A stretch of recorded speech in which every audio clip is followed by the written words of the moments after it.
Under the FTA, European exporters will save up to €4 billion a year in duties, and EU exports are expected to more than double over time. Overall, the FTA is expected to create a free trade zone encompassing almost 2 billion people. DW correspondent Chiponda Chimbelu joins us now with more on that deal and on how the EU is working to expand its relationships with other regions. Hi Chiponda, how are you doing first of all? Very well, thank you. Hope you're well too.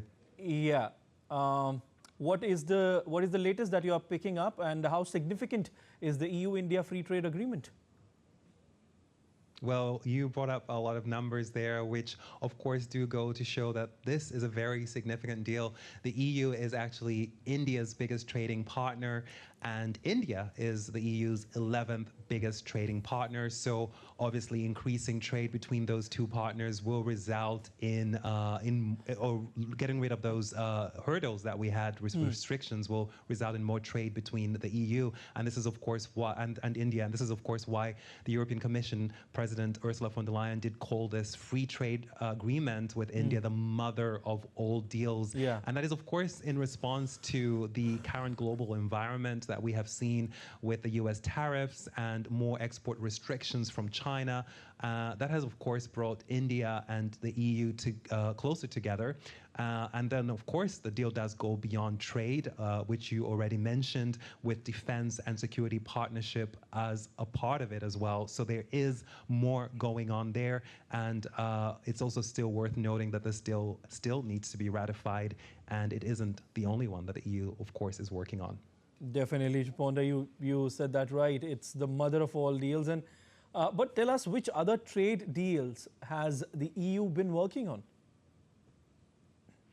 Well, the EU's free trade agreement with Latin America, the Mercosur trade deal, which was actually signed on January 17, has also been in the news.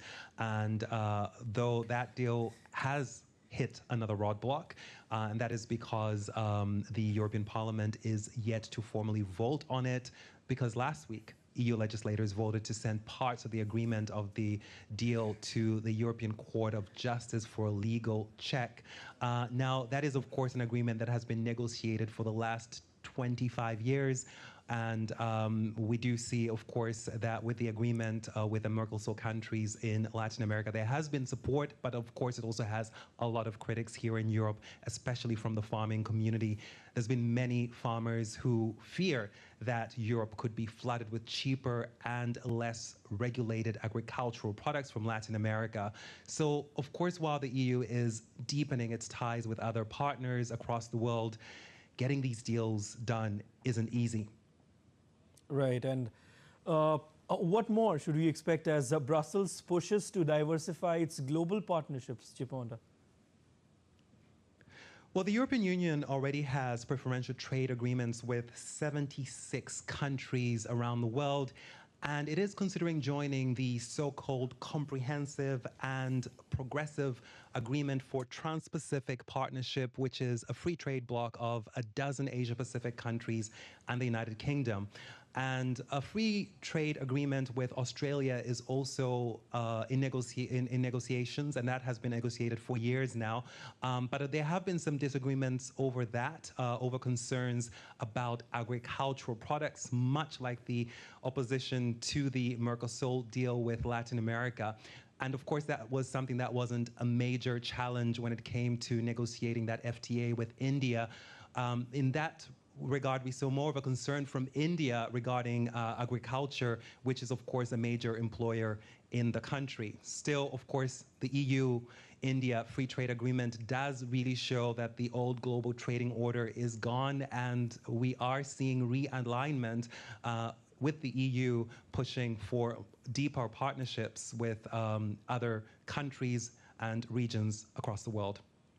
Well, I believe that. Thank you so much. That was Chiponda Chimbelu joining us from Berlin. Thank you. The Future Food 500 Summit is underway in Dubai as part of the Gulf Food 2026 exhibition, with India participating as the partner country.